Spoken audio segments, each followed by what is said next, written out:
Athlete Builder back at it. Have a doctor in the house today, Dr. Pam Arnell. As always, we're powered by the AEA Institute, where mental performance is what we do. We want to check out the Mental Edge Academy.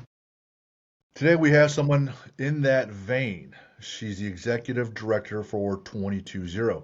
So, shout out Bill Brown, our Navy SEAL that was on our show twice already. He heads up the New York City SEAL Swimming. I'm sure if you've been listening, you've heard me talk about that.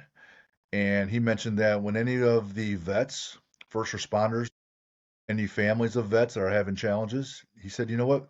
When you come across anybody, Jim, that has those challenges, get a hold of Dr. Pam.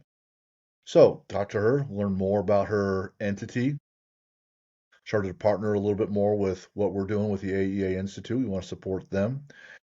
So, Pam, just first off, thanks for being on the show.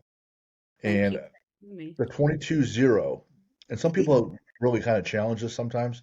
I know that refers to the fact that on average daily, 22 veterans commit suicide. And we're trying to get that down to zero, hence the 22-0 name for the company. And people are Yes. like, is that really 22? Is that really the right number? Like, there's that many? And I'm So like, yeah. it So go ahead. is. Yeah. Yeah. Well, and so that was 8 years ago. April 22-0 will have been operating 8 years. And 8 years ago, the data showed 22, on average, 22 a day die by suicide. Well, those numbers continue to be in that range. And actually, I just saw a article that was released showing that the numbers have increased. Realistically, that it's going to be now more along the line of 44 a day. Um, Two times so the number. two times. Well, and here's what people don't realize. So the data reflects male veterans. It doesn't include the female veterans. If a veteran dies by, let's say a veteran leaves a suicide note and they overdose, even though there's a suicide note, that does not get counted. If a veteran leaves a suicide note and dies in an MVA, that does not get included in that data. So the numbers are just not accurate. We know that there's more than that today that are still dying by suicide, when in the United States and at 2026, there should be no suicides at this point with our armed forces if the VA was doing what they were supposed to do. Um, Gotcha. the other part of that is, the VA is not open to holistic approaches. And the majority of those that die by suicide that are veterans are not even going to the VA to begin with. So, it's sad, but it's sad when There's reality, huh? it Well, is. people Yeah. people are asking, well, why are we having this discussion about today? Because it sounds kind of a big downer, right? But we'll also the point is that everyone has pain and suffering, and it's kind of how you choose to look at it. And I'm not saying the people that are in trauma sh- are are not suffering. I'm not saying they're not, but I'm saying that the brain is trainable. We can make certain choices and improve ourselves. We aren't stuck in victims for forever. And so Pam's doing great work there. And in the athlete builder world, mindset is the main thing that we talk about because it leads your willingness to learn things, be a better teammate, than your training, nutrition, and recovery. So, Pam, right off the bat, just before we get into the seriousness of it, and we're going to talk about a few things today. We're going to talk about your background. We're going to talk about your husband, and then talk about what you're doing and finish up with some things. But part of your background, usually we always have athletes on the show, or doctors, or trainers, or special forces. And I saw that you competed in the band playing a flute, so flautist, right? This one Yes. time at band camp kind of deal. Um, and I saw that it was a national competition where it all occurred in your home state, and then Yes. things went a little awry. So I did some research, and I want to hear your version of it before I make up my own version on what happened there. Okay, so yes, I was in the band, Columbia Central High School, in Columbia, Tennessee, and we were going to win the Grand National Championship. We didn't know anything we were teenagers, but we were going to win. And so there were very few of us that had a vehicle. I had a vehicle, and I called it the banana. My daddy made me have one of those. I couldn't even tell you what kind of vehicle it was, but it looked like a banana shape to me. Um, but being that was the case, then they said, "Hey, Pam, let's go to the liquor store and get some alcohol because we're going to win." Here we go. Well, we said, "Sure." So what does Pam do? We pile in my car. We go to the known liquor store. We get there, and the premises was if we win, which we knew we were going to win, then we would celebrate on the way back. Well, guess what? We won. We actually won. And so we started celebrating. When we got back to the school and we were in the band room, by then our band instructors had already heard about it. Um, they said, "Hey, no, nobody's leaving." Now, mind you, we get back about 1:30 in the morning. So I'm thinking, okay, just pop in my car and no, nobody's leaving. Everybody grab a seat. So we grab a seat. And then they said, everybody is going to have to be honest about who drank. And I'm going, well, how many do you think? I couldn't put 16 in my car. There ended up being 16. So they started calling us the Sweet 16. Mm, So I kept saying, no, it's really not that bad. I was trying to minimize it because you got to realize my dad was in the law enforcement field. My dad knew when I got a ticket before I ever got home. And we didn't have cell phones back then. So I was really dreading going home, but um, went, we stayed. It was about 4 o'clock in the morning that we were able to leave and got home. And my dad was up and he said, "Sis, what is going on?" And I said, "Dad, I think you better sit down." I said, "I'm going to be suspended." He said, "What did you do?" And I said, "Well, we were drinking on the band trip." I said, "But we won." right? um, my punishment. So my dad was, he and my stepmom did square dancing and clogging, and so they actually had a group where that's where they taught like a lot of individuals to do that. At 16, someone in their 40s and 50s just looked really old to me. But my punishment was I did get suspended. All of us got suspended for 3 days. My punishment was that I had to start a class with square dancing and clogging. And it was funny, or it's funny now, it wasn't then, because it was on Friday night is when that was. And I'm going, "Dad, six, come on, just beat me." Something like, "Don't make me be in there with all Right. you old folks." And he said, "No, sis, that's what you're going to do." But I ended up doing it and I loved it. We ended up going and doing competitions and stuff like that. No, I didn't drink. My dad was there. But we did go to competitions, do square dancing and clogging. It was pretty fun. Gotcha. So you were junior, so what, 16, 17 years old? I was 16. Sweet 16, and then drinking beer? Yeah, yeah. No, The all right. and the thing about it was, so there was a liquor store that we all knew we could go to, and it ended up being a really big thing. So there were like I remember all kinds of news channels being there. We ended up having to go back to that liquor store with law enforcement and purchase that liquor because they kept saying you didn't buy that at a store. They thought we got it from our parents, and no, I'll show you the liquor store I drove to. It's well known in this county, basically where you could go. And that store ended up getting in trouble. That man ended up getting in trouble for selling to minors. But Not good. yeah, it was not good. No, but we were going to have fun. It was not the kind of fun I anticipated. I can tell you that. I believe it.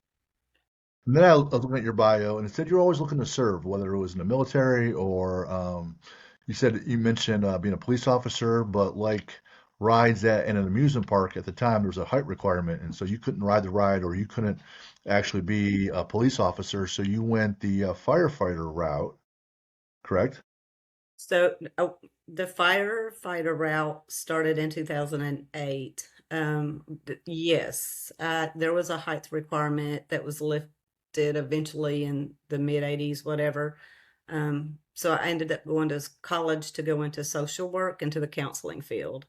Hmm. And I had actually applied for to get into the academy. At that time, you didn't have to be hired by a department. But they said that my little 5'1.5" self wasn't tall enough, and I said, "Do you not realize I can get in places none of you can?" None of that helped. So when I knew that I was not going to be able to do that, I went on and knew that I was going to help people. Wasn't really sure what path God was going to have me on, but I knew from a very young age that I would be serving and helping individuals. Gotcha. So I ended up doing that. We had in 2008, there was a really big tornado that came through in Giles County, and um, I went to McDonald's, picked up a whole bunch of sausage and biscuits to take to everybody that was working out there. Um, get there, and then the next thing I know, Bruce says, "Hey, come on, you can go ride with me." Well, we're going and riding and looking at all the devastation. He said, "Hey, you want to be in the rescue squad?" So, well, I really hadn't thought about it. I was just bringing all of you food. He's like, "No, you would be good." And so I ended up doing it. I joined in 2008. It's volunteer fire rescue in Giles County. I'm an auxiliary member now. I don't think they would even let me leave if I said I could step away as auxiliary. I don't think they would let me leave. I'm known as Big Mama in the first responder role. But I also did get to be a reserve deputy. So when the sheriff's department started the reserve deputy program, I applied, and I was a reserve deputy for 5 years before I became known as the kid police. In Tennessee, you can't be the kid police, which is the youth service officer, and with the courts, and be in law enforcement. That's when I said, well, I'm going to have to really decide, because I really enjoy being a reserve deputy. We had all the same training, everything that law enforcement does, the beginning, the intro, the annual, and I loved it. And so I knew that God wanted me to serve and protect the kids, and that's what I did. So now, fast forward, you're still in that serving and protecting. You're protecting people from themselves. You're protecting families. Just for definition's sake, Gold Star family, what does that mean for our audience? Gold Star family is going to be a family member who has lost someone in combat. We have Gold Star, but we also serve Green Star. Green That was my next Star, question. yeah, Green Star is going to be someone in the military who came back and died by suicide. That would be in the Green Star family. We serve those Gold and Green Star families. Now, unfortunately, you mentioned that your husband had already passed a few years back, and he was in the military, but developed cancer from his deployments, right? And further asking you to follow your calling of helping and protecting those that protect us, working with him as he was furthering along, and so now you're running 22-0. Help me help me understand or walk me through how when you get in contact with someone who's struggling, how you can essentially right the ship in so few of visits, because I'm sure they've been battling demons for a while, whether it's with another therapist, whether it's with recreational or prescribed drugs, whether it's something else that's unhealthy, maybe it's overly working out, but it could be all sorts of ways of them trying to battle these demons. And you're able to break through quickly. So for someone who wants to work on their mindset and they've been in pain like that or in trauma, walk me through how you're able to do that. So the trauma healing process and the emotional healing process are based off of the neurological linguistic programming, also based off of the reconciliation of traumatic memories and visualization, kinesthetic. You're disconnecting those events. When someone experiences an event that's traumatic, those events are not processed in the brain, so it gets stuck in the amygdala, which is your fight, flight, or freeze. With using the trauma healing and the emotional healing, it's guided imagery. A lot of people has heard of EMDR, and I use that in the framework of EMDR does fall under the neurological linguistic programming, but you have to tell that story over and over and over and over. In addition to, it can take up to 18 months. With the processes that we used, it's peer-led, it's non-invasive, it's non-clinical, not talking about any of the content, but it still falls under the neurological linguistic programming. So we're going to get you in a safe place before, safe place after the events, and then we're going to go after those negative emotions, such as fear, terror, helplessness, guilt, survivor guilt, that are tied around that traumatic events. So the average is 2 to 4 sessions. We get whatever that big event is, and I kind of explain it in the framework of an onion. So whatever has them in that trigger, that's that first layer of that onion. That's why they are reaching out to us.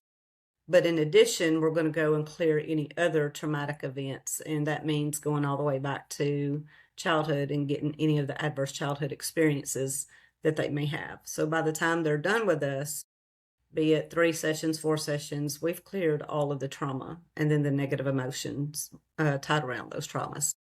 When I would think like not anywhere near severe, an athletic analogy where you're trying to kick the winning field goal and you miss, and then you feel guilty and upset, right?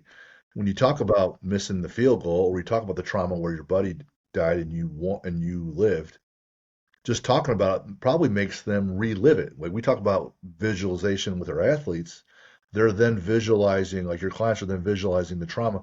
Doesn't that make it a little more painful again or worse? So for me, even when I was working on in my graduate studies, that was about the time EMDR came out, and I would not get trained in it because I said, we have taken an oath, or will be taking an oath to do no harm or do no further harm. And when you're having to tell that story over and over and over and over, to me, that is causing harm. When there's already problems. But with what we do, no, you don't talk about the content. You're not allowed to talk about the content, and that protects you, but that protects my peer coaches so they don't get vicarious trauma. If you look at it, all of those that are in the mental health professionals world, be it social workers or counselors, they're hearing that content. So they're getting that vicarious trauma from Sure. hearing those events. We've trained a lot of mental health professionals, and anytime there's traumatic content, then they're able to run the process on them so they don't have to hear that traumatic event or the detailed content of it as well. But Gotcha. yes, it's, to me, having to talk about it is you're reliving it, and you know, the more you relive it, the more traumatizing you're going to be. Yeah. So when people talk about, hey man, just talk positively or think positive, be positive, you're reframing your brain and focusing on things that aren't painful so you can, Tony Robbins will say where your focus goes, your energy flows. So if your focus is going to something really horrible, your energy is going to flow there. So you're training people to simply focus on the positive outcome. Now there's two stories I have along those lines, Yes. how it relates to, patients or people or athletes. One, Bill Buckner, 86, New York Mets versus Red Sox. He played first base, game seven, uh, late in the series. Red Sox are winning. Ground ball hit to him at first base, goes through his legs, costs him runs, costs him the game. They end up losing the World Series, right? So before the playoffs started, Buckner was being interviewed by ESPN and sports television, and it was asked, "Hey man, what do you think about your chances in the playoffs?" And it's like, "Well, it's pretty good. And there's the curse of the Bambino, but hopefully we're going to break that this year." And he said, "Obviously, the dream is to win the World Series, but the nightmare is late in the series, a ground ball gets hit to you, goes through your legs, and costs yourself the series."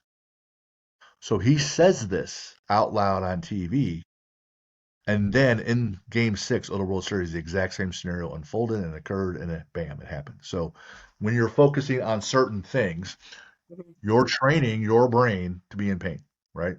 Yep. Or in pleasure or something positive, right? Where you can attack and perform well. I don't know if you remember because I'm 51, so I'm a bit older, right? If you remember No. the flying Walendas, I'm older than you. Go ahead. The Flying Wallendas. Wallendas is the last name of a famous circus family.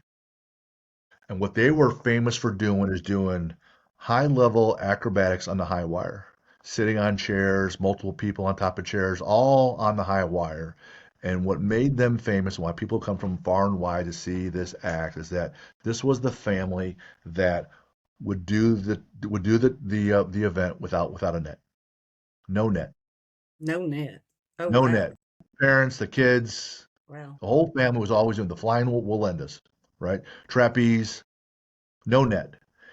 And they would never talk about the net. They're always talking about, I want to have my foot here. They're always talking about actionable things that they can do. My hand goes here. I'm going to hold you like this. They're always talking about positive things to do, not like don't look down, don't fall, don't, nothing with a no or a never or a can't or a negative word in the verb or the phrase. Just they're always focusing on what they need to do. And they would go for years, no problems. And then one year, they had a number of interviews in a row of talking about, man, aren't you worried about someone dying? Aren't you worried about there not being a net? Aren't you worried? Aren't you worried? Over and over again. They kept asking the guy over and over, and the head of the family, the patriarch, and they kept talking about it and hammering him show after show after show.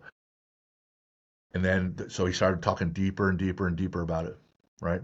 So they would practice a little bit with a net because they're worried about it and they're worried about it. So now their focus is going to what could happen negatively. And sure enough, the next time they went and performed without the net, they had an accident, right? And it didn't turn out well. The whole point is that whether it's your clients or Bill Buckner or trapeze artists or Hamlin, where your focus goes, your energy flows, and we can make some choices. So Yes. Pam, walk us through like how you're gonna, someone comes in with some trauma, you're not even gonna bring that up, but how you will steer the conversation and train them. Here are some tactics you can do at home for yourself so you can be in a better spot and focus on things that helps you to handle life going forward. So it's that reframing piece, because everything you just talked about, it's reframing. So if you're, let's say, I'm just going to make up an example.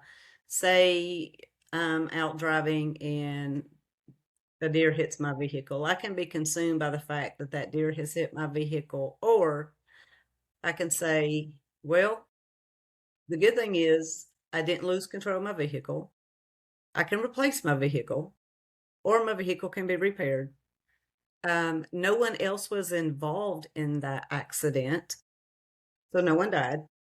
Again, it's that reframing, just like with the emotional, the emotional health process that we use when we're talking about like anger, guilt, whatever that negative emotion is. We're going to go back to the root of that negative emotion. It may have happened originally the first time, say you were 5 or 6 years old. Okay, well, we're going to go back and we're going to figure out what these learnings are. So you didn't know it then, but you know it now that there are learnings. Well, that younger you needs to know what those learnings are so they can release those emotions that are negative. Framing how we talk, reframing, the way we think and react. If I said, Jim, for 1 week starting today, a week from now, I want you to text me and tell me how many yellow school buses you saw every day. I expect to have a text message that says, I don't care where I am, Pam, I cannot quit seeing these yellow school buses. Yeah, right. So it's the reticular activating system, the RAS, Yes, it's yes, neurological. So we're really working. Trauma is not a disorder, and the emotional healing from those negative emotions is not a disorder. It's neurologically based. And right. once you can get control of that and understand that, then the healing is there. We talk about that all the time at the AEA Institute, the reticular activating system, and it's like your mind's eye. The day I picked up my Jeep and drove home, Uh-huh. I swear to God, I was surrounded by Jeeps. Right? Because now I'm driving my new Jeep. I've been wanting a Jeep. I'm all excited. It's stick shift. I'm driving home. I'm like, Jen, you will not believe how many Jeeps there were today. Yeah. Right? You will not believe it. Like they're everywhere. I can't believe I didn't know that this many people had Jeeps. And Yeah. because now you're just all about it. And I remember when I was a kid, my dad would say, "Hey man, only girls drive red cars." chicks love red cars. Dudes don't drive red cars, right? So by God, every time we were in a car, I was pointing out a guy that was driving a red car. Cause hey, there's another guy, Dad, right there. Because you're a little kid, you want to prove your father wrong all the time. I get that. So they put that in. They put that in your head. Or the point is, you can put things in your head too, and should, so that you can optimize your day. Get up and you start saying, I'm gonna look for yes answers out of people today. I'm gonna look for gratitude and everything. So when Jocko's response is good, when bad things happen, if you watch or follow Jocko Willink and his podcast, something bad happens, he wants the response to be good. Good.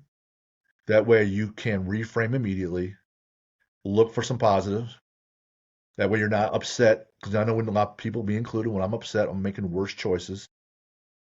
And if we can get people or athletes to look at the situation, you missed the swing at that pitch, think, good, man, now I got data. This is how his delivery is. Or you missed that field goal. All right, I know what to do next time in this Yeah. situation. Yeah. Right. So if you just look at the experience as data, and your brain is this AI module that's going to constantly evolve to the data, being aware because your brain's going to do it anyways, whether you choose to or not. But now you can take a little bit more control and put yourself in a better frame of mind moving forward. Absolutely. Mm, That another example of that. So let's say uh, not everybody likes everybody. Prime example. Let's say someone is spreading rumors about you and giving false information, which happens, and knowing good and well that that information that they're saying about that individual is not true. You know, so one or two things can happen. I can let that consume me and affect or impact my day, or I can rely back on my faith, which is what I always do, and say, if they're talking about me, they're leaving somebody else alone. mm, And if they're trying to, diminish anything that I'm doing or make false statements about me, then they're leaving somebody else alone. So that's okay because my God can handle it. I don't know who or what kind of God they're serving, but my God can handle that. yeah, So I can yeah. do one of those two things. For me, it's easy. I'm going to rely on my faith. And also knowing that if they're talking about me, they're leaving somebody else alone. Here's the here's the challenge or the task I would pose to people that sit in a quiet spot and write down a few things that kind of set you off, like or how you react normally, kind of categorize or tabulate how you react when things don't go well, right? Or if someone's cutting you off if you're driving, but in sports, when you have a bad play, or if you're someone in trauma, right? Write down this is what happens, and then we talk about whether it's your nutrition, just pre-decide, pre-decide. All right, next time this happens, I'm gonna try to move the needle a little bit. I'm gonna say this phrase. I like the word good. It's hard for me to use, but I like it. I like the word good. I'm gonna say one thing positive to kind of reframe it. That way I can at least think a little clearly and make a good decision. If you pre-decide, write that down, what you're gonna do, what your process is gonna be. Next time it happens, just test your theory. See how it goes. Get some new data. Well, I tried this.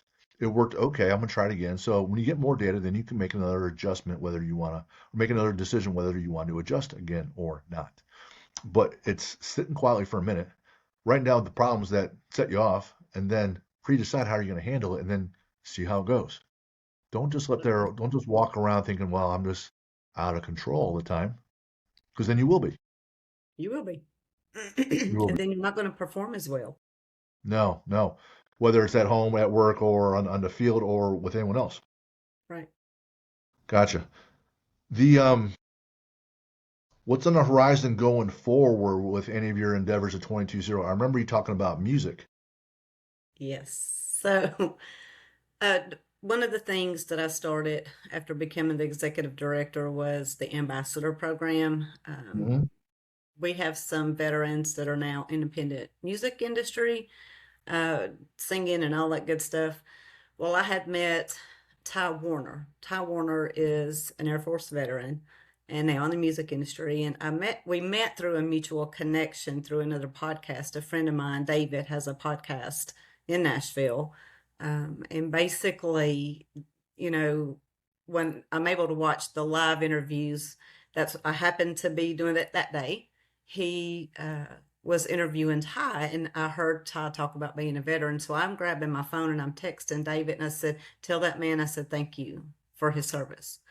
And and which David did. And, he knows my heart about our armed forces and first responders. And then Ty and I connected. Well, Ty asked me, we had several meetings, and he said, "Hey, Pam, what do you think about letting your mission clients tell their stories and turn it into a song?" I laughed. I know my limitations. Okay. And I said, "Dude," I said, "Ty, that's hilarious. Dude, I can't sing. That doesn't mean I don't, but I can't sing. That's not my realm." But that was in 2024. And so we had several meetings about it. I prayed about it, and Ty took all, he said he would handle that piece. So that's how 220 Heroes and Stories came about. If a mission clients want to tell their stories and turn it into a song, I connect them with Ty, and we have several ambassadors that are in the music industry, and all of them are part of it, and helping that veteran or first responder get that story and just make it into a song. And we're actually now looking at, we have the songs, but now we're looking at going and finding somewhere we can go into production, to a recording studio. I've talked with a couple of people that have studios. Ty has, and that's kind of where we are at this point, is taking those into a recording studio. Beautiful. The whole redirection of what's going on, uh, finding it in your own metaphorically and actually, a new voice, right?